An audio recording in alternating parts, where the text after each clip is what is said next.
Banyak orang yang tidak paham Iya. apa itu tasawuf. Malah orang-orang di sebelah menjudge bahwa tasawuf itu bid'ah, pelajaran yang membawa kepada khurafat, musyrik dan segala macam. Tasawuf itu adalah upaya yang sadar, upaya kita, riyadhah kita untuk bagaimana bisa bersihkan hati kita, membersihkan kalbu kita. Bagaimana supaya salat kita khusyuk. Bagaimana hanya jangan melaksanakan ibadah secara ritual saja. Kalau generasi Z, Gen Z ini belajar tasawuf, dalam kehidupannya akan lebih rileks. Matian saya istilahkan atom. Apa itu atom? Bom. Bukan bom atom.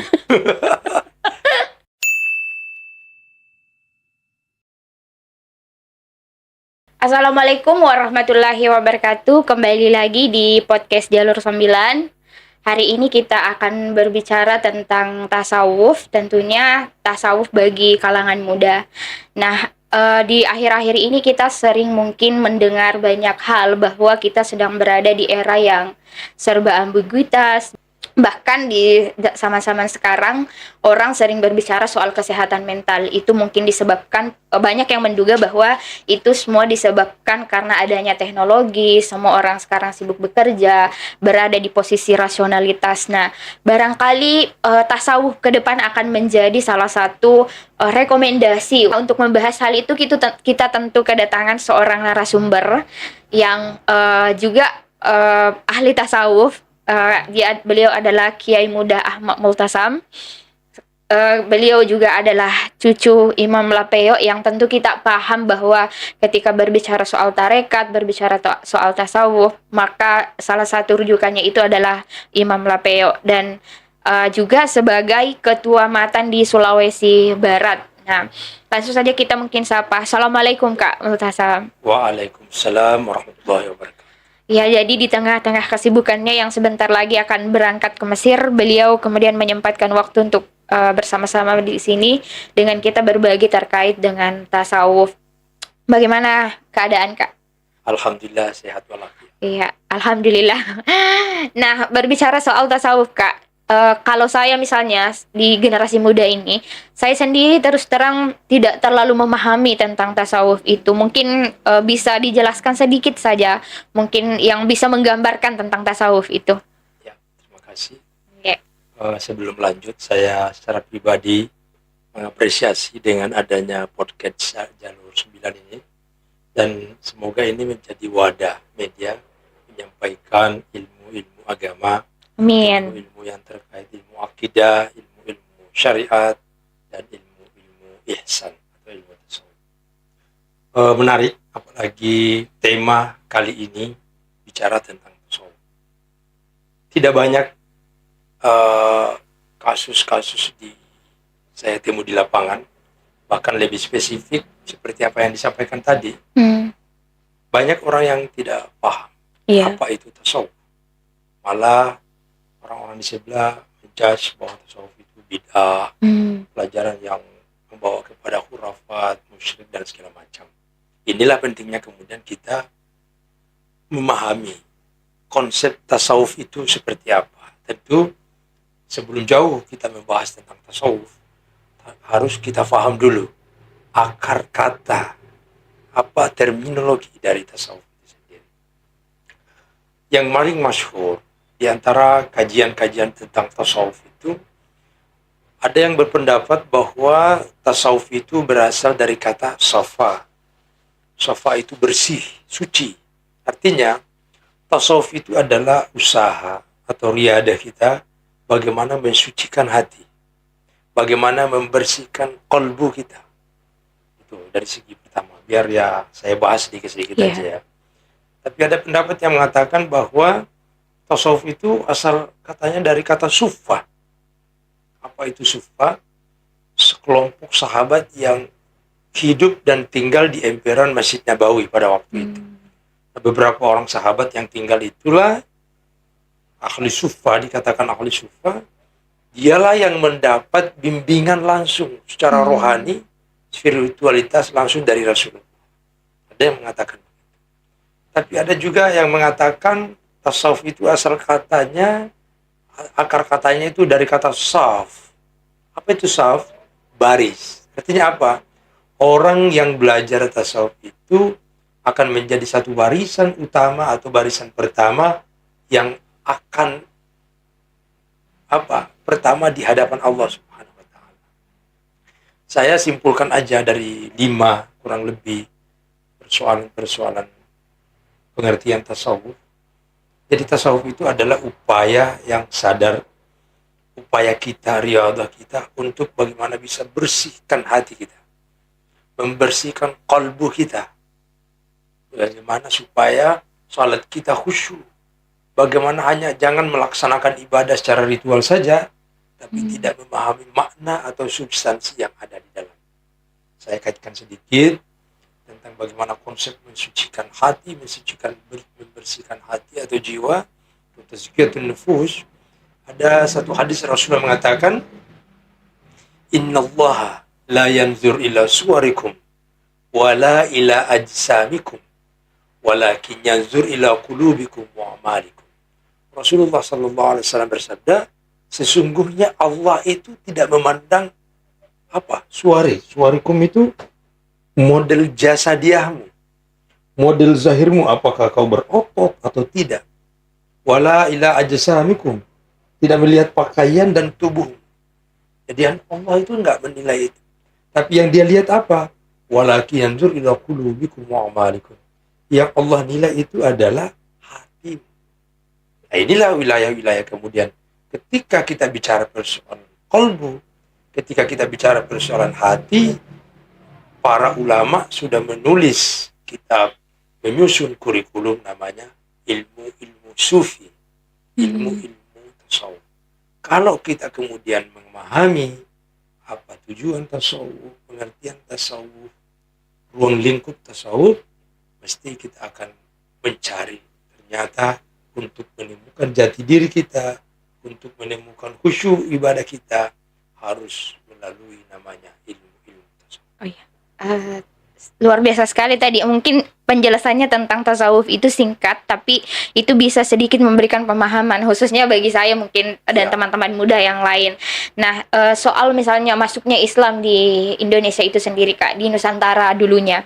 Nah, kalau kita paham kan ada beberapa versi. Salah satunya itu kan ada yang masuk katanya melalui perdagangan dan lain sebagainya. Terus ada yang bilang bahwa Islam kemudian baru bisa diterima oleh masyarakat Indonesia itu pada saat itu yang membawa itu adalah orang-orang ulama-ulama tasawuf yang membawanya. Nah, apakah memang orang Indonesia itu identik dengan tasawuf itu sendiri, Kak, sebelumnya gitu? Iya. Memang kalau menggali sejarah latar belakang masuknya Islam di Indonesia, ya, konon Islam masuk itu 2 kali. Masuknya pertama itu tidak berhasil, kemudian nanti di tahap kedua, gelombang kedua itu Islam masuk di Nusantara ini itu berhasil dengan apa? Karena dakwah para wali-wali Allah, para ulama-ulama, para habaib waktu itu memang menggandeng konsep ilmu-ilmu tasawuf. Apa kunci keberhasilan di ilmu tasawuf ketika dakwah? Tasawuf, perspektif tasawuf dalam konsep dakwah mengedepankan substansi, isi dari ajaran. Islam mengajarkan kita keselamatan, tidak harus membawa ke Arab-Araban, itu maksudnya. Islam masuk di Nusantara, mengadopsi ajaran-ajaran agama ini dan menyebarkan dakwah itu, dia berbaur dengan budaya dan adat setempat, sehingga mudah diterima. Kenapa? Karena berdakwah pada waktu itu, sifat dari ajaran atau dakwah pada waktu itu memang melihat daripada substansi. Misalnya, orang pada waktu itu ketika Islam baru masuk di Indonesia, orang-orang dulu itu senang ngumpul-ngumpul. Entahlah apa yang kegiatan, tapi Islam masuk dengan konsep tasawuf itu tidak apa-apa kalian ngumpul-ngumpul. Tapi daripada ngumpul cerita kesana kemari tidak jelas, mending diisi dengan zikir misalnya. Akhirnya mudah diterima. Artinya apa? Tidak langsung menghapus kebiasaan orang-orang di Nusantara, tapi kemudian para ulama, para habaib itu mereka menyelipkan ajaran-ajaran Islam melalui cara dakwah yang halus, cara dakwah yang substansialistik. Kemudian Islam di Nusantara, masyarakat di Nusantara ini bisa menerima dengan baik. Terbukti sejarah atau napak tilas para wali-wali Allah, misalnya Wali 9 ini, Wali Songo itu itu kalau ditelusuri mereka ajaran-ajaran itu sangat syarat dengan ilmu-ilmu tasawuf. Iya. Iya. Kalau misalnya bicara Islam masuk itu ya mungkin tidak semua paham bahwa ternyata itu bisa ada fakta bahwa itu melalui jalan tasawuf juga. Saya banyak mendengar sih sebenarnya soal tasawuf itu mungkin dari senior-senior Pak Kiai bahwa tasawuf itu penting, tapi di teman-teman muda saya ya meskipun di teman-teman muda NU misalnya tidak banyak membicarakan soal tasawuf, tapi informasi soal tasawuf itu ya paling dari senior-senior yang gap usianya itu jauh. Oh, iya. Gap usianya itu jauh. Nah, kira-kira apakah memang tasawuf itu hanya identik dengan orang tua kita saja, tapi tidak susah diterima oleh orang muda, atau seperti apa itu Pak Kiai? Oh iya, bicara tasawuf sebenarnya dia tidak mengenal umur. Kenapa? Tidak ditemui dalam lembaran-lembaran turat atau kitab-kitab klasik bahwa syarat belajar tasawuf itu harus tua. Tidak. Tapi kalau bicara persoalan hakikat daripada ilmu tasawuf, satu saja. Ini kalau digali ya secara mendalam. Ilmu tasawuf itu adalah panggilan ruhani atau jiwa kita. Ketika seorang tertarik untuk mempelajari tasawuf, sesungguhnya adalah memang ruhnya sudah terpanggil untuk mengenal Allah melalui jalur sufi. Misalnya, saya yang sang kemari dakwah, kok bisa dari masyarakat yang jauh ratusan kilometer dari rumah, dari kampung saya, orang bisa nerima. Tapi kenapa orang-orang di tetangga saya atau keluarga saya sendiri yang dekat, kenapa tidak terpanggil untuk belajar tasawuf? Itu kalau dikaji dan digali secara mendalam, jatuh pada satu titik. Apa itu? Panggilan ruh. Memang tidak. Jadi, bicara tasawuf, muda atau tua bukan persoalan, tapi bagaimana ruhnya itu terpanggil. Kalbunya itu ada zauk, ada rasa untuk mengkaji ilmu sufi. Nah, kemudian korelasi dengan mungkin generasi Z kayak hari ini ya. Ada enggak korelasi orang-orang generasi muda belajar tasawuf? Sangat mudah. Kenapa? Kalau generasi Z, Gen Z ini belajar tasawuf, dalam kehidupannya akan lebih rileks. Kenapa kemudian? Karena pada tataran tertentu dia akan sadar bahwa ketika anak muda belajar tasawuf, dia akan sadar pada titik bahwa semua ini sudah diatur oleh Allah Subhanahu wa taala. Satu. Yang kedua, jikalau misal suatu ketika dia dapat masalah, selalu senantiasa mengembalikan kepada Allah. Allahu al-Qadir wal Muqtadir. Allah lah yang Maha Sang mengatur jagat raya. Kalau misalnya tadi Pak Kiai sampaikan bahwa tasawuf itu adalah panggilan ruhani kita. Apakah harus ada panggilan rohani itu untuk belajar tasawuf, Kak? Atau memang kita bisa ya mengenal tasawuf dulu mungkin sambil menunggu adanya panggilan rohani itu? Nah, makanya ada dua. Iya. Ada dua. Nah, dalam kitab Al-Hikam, karya Syekh Ibnu Athaillah Al-Askandari mengatakan, "Idza fataha 'alaika wijhatun, fala tubali ma'aka in qalla amaluka." Itu Ibnu Athaillah secara tegas mengatakan, idza fataha 'alaika wijha, apabila dibukakan pintu wijha pada dirimu, fala tubali ma'aka in qalla amaluka, jangan engkau hiraukan meskipun amalanmu masih sedikit. Artinya apa? Pada posisi tertentu orang belajar tasawuf, ada satu kasus memang Allah yang langsung membukakan rahmat pintu. Allah yang narik, Allah yang mengingin bahwa hamba ini saya tarik untuk masuk di wilayah dia yang akan mengenali aku. Itu namanya jalur ma'rifatul khassah. Makanya belajar tasawuf ada dua. Ada namanya al-ma'rifatul khassah dan ada namanya ma'rifatul ammah. Kalau ma'rifatul khassah, orang-orang pilihan yang Allah langsung tarik memang. Allah yang menginginkan untuk memperkenalkan dirinya kepada sang hamba. Itu namanya ma'rifatul khassah. Ada banyak wali-wali Allah. Misal Fudail. Syekh Fudail itu adalah ketika hidupnya dia adalah pokoknya raja preman lah kalau hari ini. Semua kejahatan dia sudah kerjakan. Rampok, menjudi, minum minuman keras, main perempuan, segala membunuh dan segala macam. Tapi suatu ketika malam itu dia mau merampok dalam sebuah rumah, ketika sudah mau merampok tengah malam, ternyata di dalam rumah sang sahibul bait itu sementara mengaji. mendengarkan lantunan ayat Al-Quran, Syekh Udail langsung jatuh pingsan.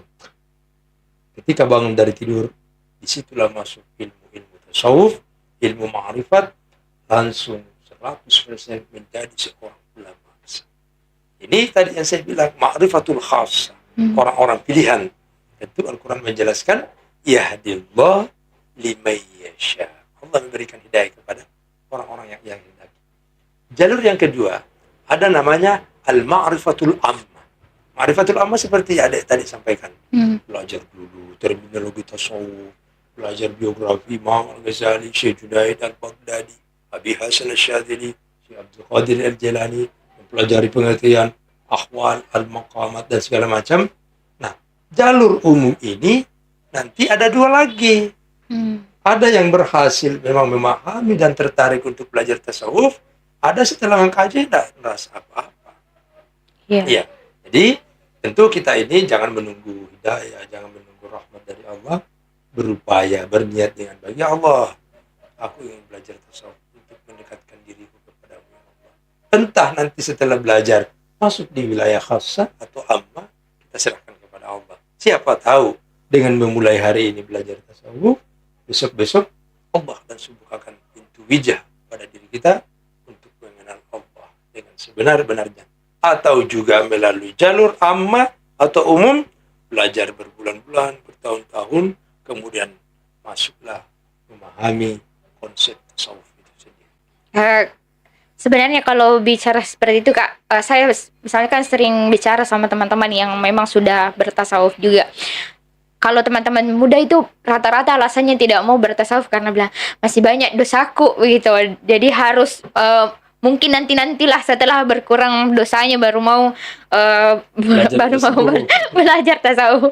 Padahal kita tidak tahu kapan, maksudnya betulkah kita sempat atau tidak nanti untuk bertasawuf. Bahkan teman saya ada yang bilang kalau misalnya ketika kita sudah mengingat Tuhan dan rindu Tuhan, mungkin pada suatu saat menangis atau apa, sebenarnya itu sudah menjadi panggilan kita untuk bertasawuf. Kalau teman saya bilang seperti itu Kak.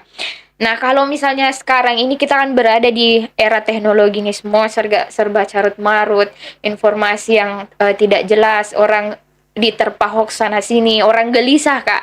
Orang kalau sekarang itu orang mengatakan bahwa ini adalah zaman kegelisahan, zaman informasi yang tidak jelas. Orang banyak yang putus asa, banyak yang bunuh diri. Nah, kira-kira dari semua kasus itu Kak, seberapa pentingkah sebenarnya kita belajar tasawuf untuk akhir-akhir, untuk saat-saat ini begitu, dan bahkan untuk saat-saat kedepannya? Ya. Sesungguhnya orang yang tidak belajar tasawuf itu jiwanya itu kering.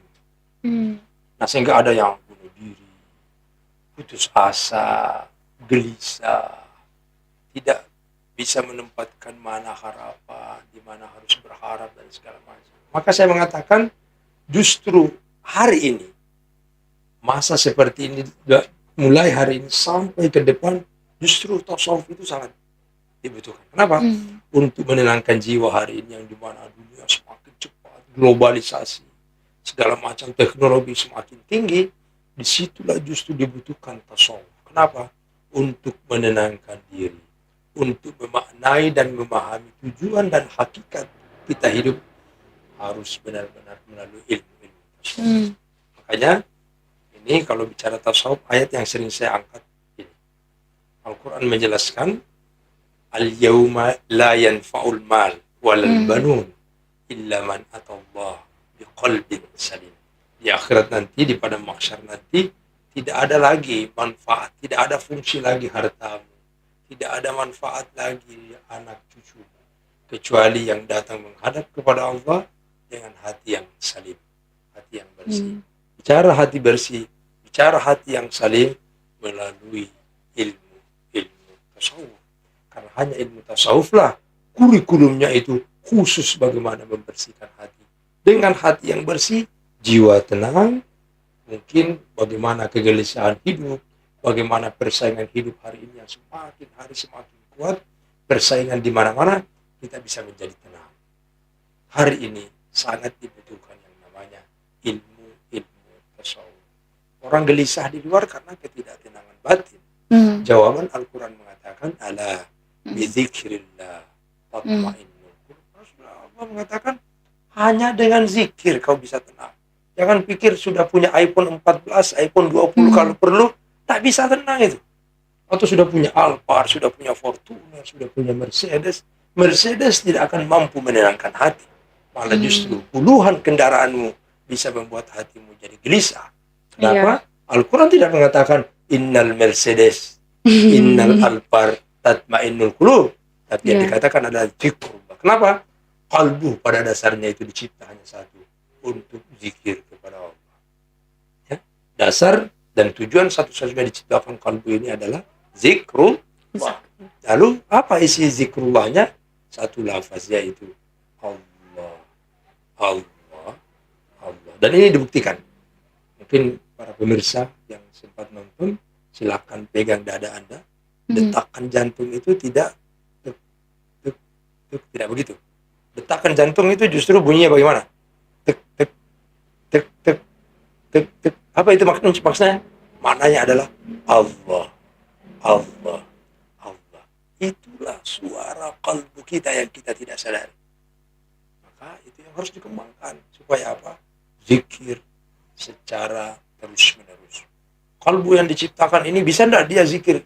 Zikir mulai bangun tidur sampai dia tidur kembali, dia akan selalu bersuara lafzul jalalah.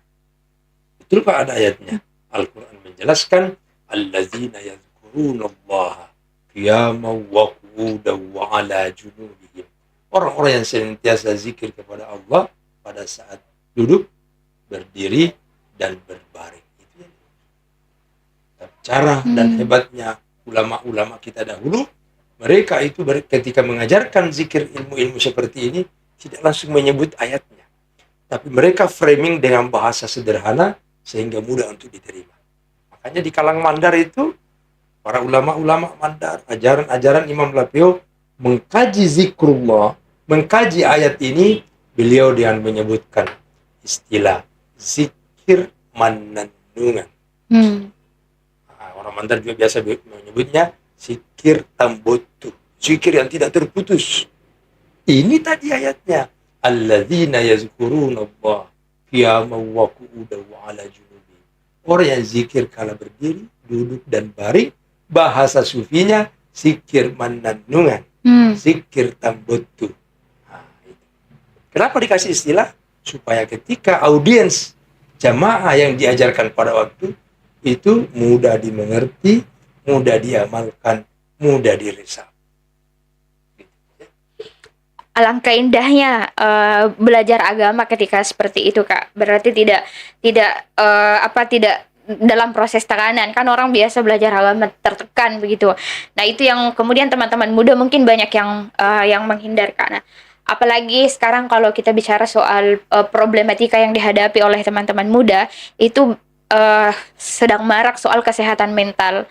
Bahkan banyak yang terjadi tentang banyak yang bunuh diri karena soal kesehatan mental itu tadi. Semua orang butuh validasi tentang kesehatan mentalnya.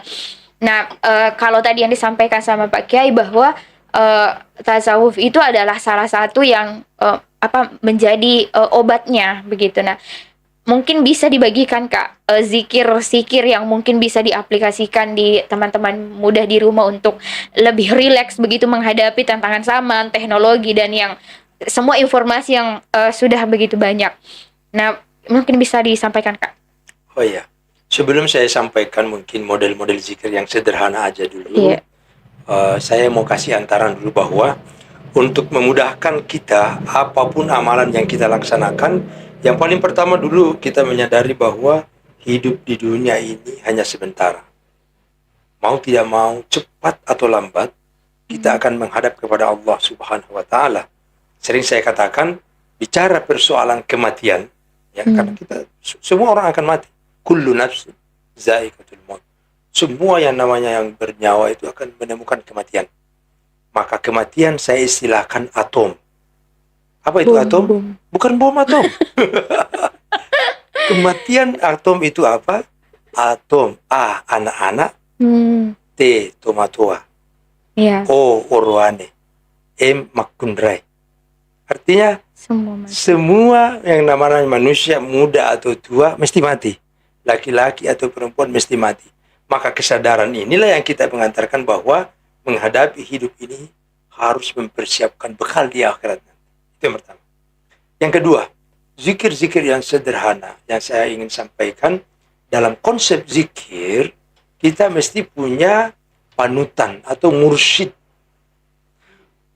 Zikir modelnya ulama siapa yang kita akan amalkan. Misalnya yang sederhana Imam Al-Ghazali dengan zikir hariannya, hari Jumat, ya Allah, hari Selasa, salawat misalnya, kalau begitu. Atau yang sederhana aja. Di majelis kami, di majelis zikir At-Tahiriyah Imam Lapeo, zikir yang paling dasar yang harus diamalkan adalah salawat sebanyak 1000 kali. Entah itu Allahumma salli ala Sayyidina Muhammad wa ala alihi wasallam bisa, atau salawat Jibriliyah. Sallallahu ala Muhammad, sallallahu ala Muhammad. Yang penting jumlahnya 1000 kali. Istiqamah setiap hari sampai akhir hayat. Kalau sudah ada itu, ya kan tidak terasa. Lagi chatting, salawat saja. Mungkin lagi nunggu teman janjian, salawat aja. Kenapa? Salawat itu bahkan ada sebuah kitab yang saya pernah baca, kalau tidak salah dalam kitab Al-Qirtas, karya Syekh Zain Dahlan mengatakan, man laysa lahu syekh fa aktsar salat ala nabi. Kata Syekh, para ulama mengatakan, seandainya ada orang yang tidak punya mursyid atau guru pembimbing tertentu, cukup perbanyak saja salawat. Kenapa? Dengan salawat akan mengalir ilmu-ilmu Allah ke dalam diri kita. Nah, jadi untuk generasi Z ini, anak-anak muda, jangan sampai merasa bahwa zikir itu pasti memberatkan, mengambil waktu. Kita tidak bisa lagi ke sana kemari. Cukup minimal baca salawat. Allahumma salli ala Sayyidina Muhammad wa ala alihi wa ashabihi wasallam. Bisa juga salawat Jibriliyah, sallallahu ala Muhammad, sallallahu. Ya, kalau zikir saya sangat percaya sebenarnya Pak Kiai bahwa untuk menenangkan pikiran itu kita bisa menggunakan zikir itu dulu. Saya pernah mengaplikasikan beberapa zikir dan sholawat itu Dalailul Khairat. Dalailul Khairat. Dan saya mungkin sekitar 1 bulan mengaplikasikan itu Pak Kiai. Pada saat mengaplikasikan itu saya sering menangis di tengah malam, tapi saya berhenti. Wah, justru bagus. saya sering menangis di tengah malam dan itu saya hentikan. Saya pergi menghadap sama Kak Mubarak yang Kak Mubarak disampaikan itu adalah panggilan rohanimu. Kamu harus kayaknya itu bisa mau cari guru begitu. Tapi saya tidak pernah berani sampai hari ini untuk menghadap. Itu adalah efek salawat. Kenapa? Iya, Kak. Orang yang sudah mengamalkan salawat, apalagi sampai mengamalkan Dalailul Khairat, ada tahapan yang pertama namanya mahabbah. Ya. Tangisan kita di tengah malam, tangisan kita di siang hari, tangisan kita ketika bersalawat, ada kerinduan, ada tangisan, itu adalah mahabbah, cinta kepada Rasulullah SAW. Satu tetes air mata karena kerinduanmu kepada Rasulullah mampu menghapus dahsyatnya api neraka. Bagaimana cara kita untuk mengajak teman-teman ini untuk bersalawat, khususnya teman-teman muda? Caranya yang rileks-rileks saja. Iya.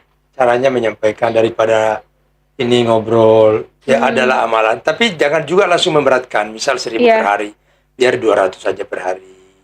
Membagi 50 salawat setiap salat 5 waktu. Kan tidak terasa. Cuma 5 menit itu. Sallallahu ala Muhammad, sallallahu ala Muhammad.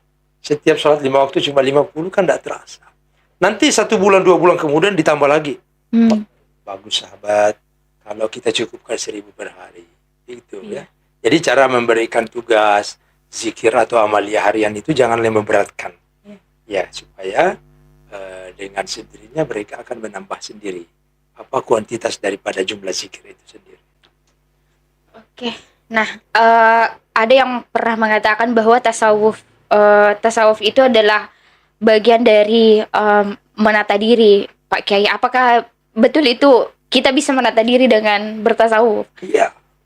Itulah justru ujung daripada zikir atau ujung daripada tasawuf itu adalah kita bisa menata diri dalam artian kehidupan kita harmonis ketika hidup di dunia dan di akhirat lebih selamat lagi. Kenapa?